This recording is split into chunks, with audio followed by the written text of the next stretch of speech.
ஆண்டவரும் உலக இரட்சகருமாகிய இயேசு கிறிஸ்துவின் விலையேறப்பெற்ற நாமத்தினால परमेश्वर और उद्धारकर्ता यीशु मसीह के बहुमूल्य எல்லாருக்கும் नाम से அன்பின் வாழ்த்தை தெரிவித்துக் கொள்கிறேன். आप सबको प्रेम की बधाई देते हैं. நல்லா இருக்கிறீங்களா? आप अच्छे हैं? கர்த்தருக்குள்ளாக சந்தோஷமா இருக்கிறீங்களா? प्रभु में आप आनंदित हैं? வேதம் தின தியானத்தின் மூலமாக वचनी दीपक के रोज के ध्यान உங்களை के अनुसार சந்திப்பதில் आपसे मिलने மிகுந்த சந்தோஷம் हमें அடைகிறோம். बड़े आनंद लगता है. நாம் இந்த வார்த்தை கடந்து हम செல்வோமா? आज के वचन की तरफ உபாகமம் जाएं. व्यवस्था विवरण 15 அதிகாரம் 15 अध्याय 5 அங்க வார்த்தை சொல்லப்பட்டிருக்கிறது. उसमें जो 5 वचन कहा गया है, கர்த்தர் உன்னை மேன்மேலும் ஆசீர்வதிப்பார். परमेश्वर तुझे बहुतायत से आशीष देगा. எப்படியா?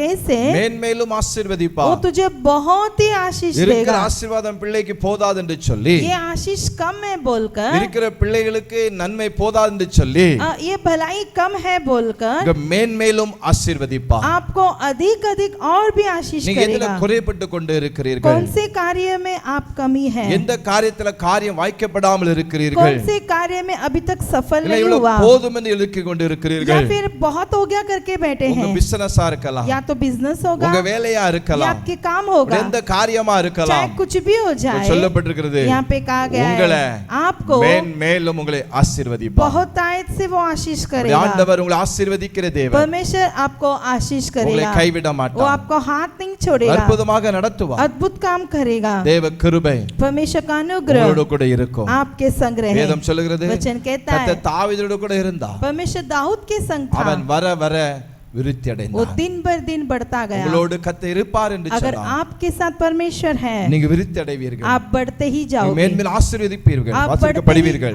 बढ़ते ही जाओगे. உங்களை கைவிட மாட்டார். आपका हाथ नहीं ஜெபிக்கலாமா? छोड़ेगा. प्रार्थना करें. நல்ல பிதாவே நன்றி செலுத்துகிறோம். अच्छा पिता, आपको हम உங்களுடைய धन्यवाद देते हैं. பிள்ளைகளுக்காக ஜெபிக்கிறேன். अपने लोगों के लिए हम प्रार्थना மேன்மேலும் करते உங்களுடைய பிள்ளைகளை हैं. ஆசீர்வதியும். अपने लोगों को और बहुतायत நீர் से கூட आशीष இருக்கிறீர் कीजिए. என்பதை அறிந்து கொள்ளத்தக்கதாக आप उनके संग करके पहचान அவர்கள் लें. விருத்தி அடைய கிருபைகளை उन्हें கொடுங்க. बढ़ोतरी पाने के लिए मदद இயேசு कीजिए. மூலம் நல்ல பிதாவே. यीशु मसीह के नाम से मांगते पिता. आमेन. आमीन.